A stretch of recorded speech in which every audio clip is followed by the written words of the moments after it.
कोई भी न्यूमेरिकल को बनाने से पहले आप सबसे पहले तो साइकोलॉजिकली तौर पर यानी कि मानसिक तौर पर आपको मजबूत हो लेना है कि क्वेश्चन को आने दो, मैं उसको बनाऊंगा और फाइनली तौर पे चाहे इसके लिए चाहे जो उपाय करना पड़े।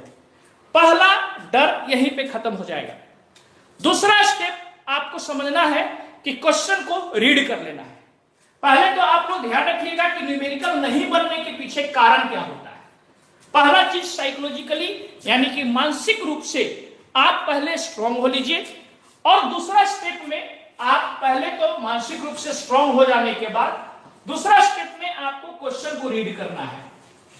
तय है, रीड तो कर लेते हैं, अर्थ नहीं निकाल पाते, तो इसको हिंदी में तो भाई अर्थ निकालना पड़ेगा। अगर इंग्लिश में क्वेश्चन है तो अर्थ निकालने के बाद आप उस कॉन्सेप्ट को समझिए कि यह किस कॉन्सेप्ट पर यह काम कर रहा है। कॉन्सेप्ट यदि समझिएगा तो आपको हो सकता है उससे रिलेटेड फॉर्मूला आपको दिखाई दे। फॉर्मूला यदि नहीं दिखाई दे रहा है तो थोड़ा सा अनुभव का ख्याल रखना पड़ेगा और उस कॉन्सेप्ट पर आधारित आपको यहां पर दिखाई देना शुरू होगा। चलिए रूपम का रीगैमेंट, कोई बात नहीं, पहले आपको स्ट्रॉन्ग माइंड कर लेना है दिमागी तौर पर कि आपको यह क्वेश्चन किसी भी परिस्थिति में बना लेने हैं। दूसरा, क्वेश्चन को रीड करना है। तीसरा, आपके पास उस क्वेश्चन पर आधारित कॉन्सेप्ट होना बहुत जरूरी है। यही कॉन्सेप्ट लोग रीड करते हैं, टीचर की मदद लेते हैं या किताबों की मदद लेते हैं।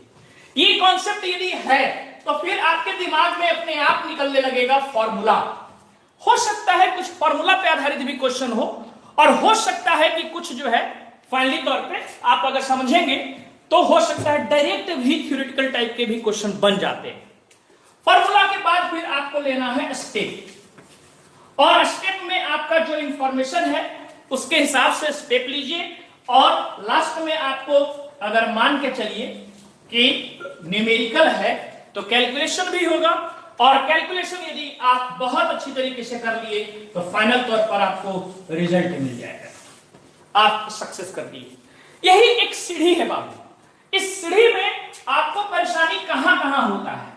बहुत सारे लोगों को न्यूमेरिकल नहीं बनने के पीछे आपका एक तो पहला चीज कि साइकोलॉजिकल प्रेशर जो आपके पास पड़ता है उसको पहले दूर कर लेना है।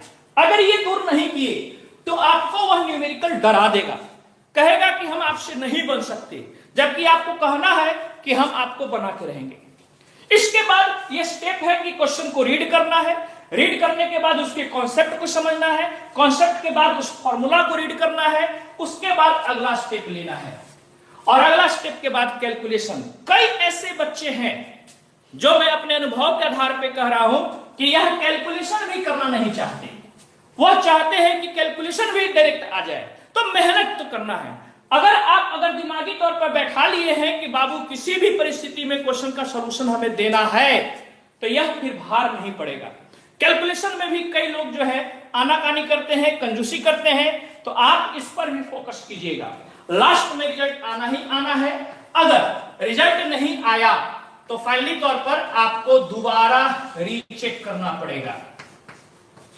रीचेक यानी कि बार लगता है तो टाइम तो लगेगा, इनिशियल फेज है, टाइम लगेगा, लेकिन अगर धीरे धीरे वही टाइम लगना कब हो जाए।